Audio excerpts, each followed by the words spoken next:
एक समय की बात है कि विष्णु भगवान का विवाह लक्ष्मी जी के साथ निश्चित हो गया। विवाह की तैयारी होने लगी। सभी देवताओं को निमंत्रण भेजे गए, परंतु गणेश जी को निमंत्रण नहीं दिया। कारण जो भी रहा हो, अब भगवान विष्णु की बारात जाने का समय आ गया। सभी देवता अपनी पत्नियों के साथ विवाह समारोह में आए। उन सबने देखा कि गणेश जी कहीं दिखाई नहीं दे रहे हैं।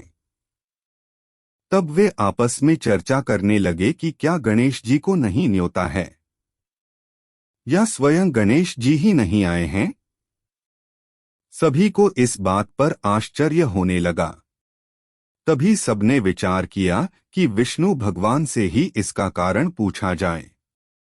विष्णु भगवान से पूछने पर उन्होंने कहा कि हमने गणेश जी के पिता भोलेनाथ महादेव को न्योता भेजा है। यदि गणेश जी अपने पिता के साथ आना चाहते तो आ जाते, अलग से न्योता देने की कोई आवश्यकता भी नहीं थी। दूसरी बात यह है कि उनको 1.25 मन मूंग, 1.25 मन चावल, 1.25 मन घी और 1.25 मन लड्डू का भोजन दिन भर में चाहिए। यदि गणेश जी नहीं आएंगे तो कोई बात नहीं। दूसरे के घर जाकर इतना सारा खाना पीना अच्छा भी नहीं लगता। इतनी वार्ता कर ही रहे थे कि किसी एक ने सुझाव दिया, यदि गणेश जी आ भी जाएं तो उनको द्वारपाल बनाकर बैठा देंगे कि आप घर की याद रखना। आप तो चूहे पर बैठकर धीरे धीरे चलोगे तो बारात से बहुत पीछे रह जाओगे। यह सुझाव भी सबको पसंद आ गया, तो विष्णु भगवान ने भी अपनी सहमति दे दी। होना क्या था कि इतने में गणेश जी वहां आ पहुंचे और उन्हें समझा बुझाकर घर की रखवाली करने बैठा दिया।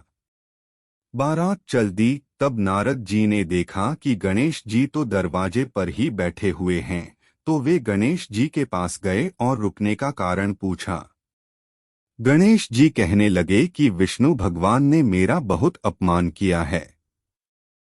नारद जी ने कहा कि आप अपनी मूषक सेना को आगे भेज दें, तो वह रास्ता खोद देगी जिससे उनके वाहन धरती में धंस जाएंगे, तब आपको सम्मानपूर्वक बुलाना पड़ेगा।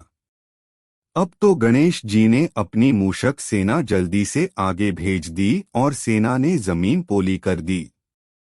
जब बारात वहां से निकली तो रथों के पहिए धरती में धंस गए। लाख कोशिश करें परंतु पहिए नहीं निकले। सभी ने अपने अपने उपाय किए, परंतु पहिए तो नहीं निकले बल्कि जगह जगह से टूट गए। किसी की समझ में नहीं आ रहा था कि अब क्या किया जाए। तब तो नारद जी ने कहा, आप लोगों ने गणेश जी का अपमान करके अच्छा नहीं किया। यदि उन्हें मनाकर लाया जाए तो आपका कार्य सिद्ध हो सकता है और यह संकट टल सकता है। शंकर भगवान ने अपने दूत नंदी को भेजा और वे गणेश जी को लेकर आए। गणेश जी का आदर सम्मान के साथ पूजन किया, तब कहीं रथ के पहिए निकले। अब रथ के पहिए निकल को गए, परंतु वे टूट फूट गए तो उन्हें सुधारे कौन। पास के खेत में खाती काम कर रहा था, उसे बुलाया गया। खाती अपना कार्य करने के पहले श्री गणेशाय नमरूष कहकर गणेश जी की वंदना मन ही मन करने लगा। देखते ही देखते खाती ने सभी पहियों को ठीक कर दिया। तब खाती कहने लगा कि हे देवताओं, आपने सर्वप्रथम गणेश जी को नहीं मनाया होगा और न ही उनकी पूजन की होगी, इसीलिए तो आपके साथ यह संकट आया है। हम तो मूर्ख अज्ञानी हैं, फिर भी पहले गणेश जी को पूजते हैं, उनका ध्यान करते हैं।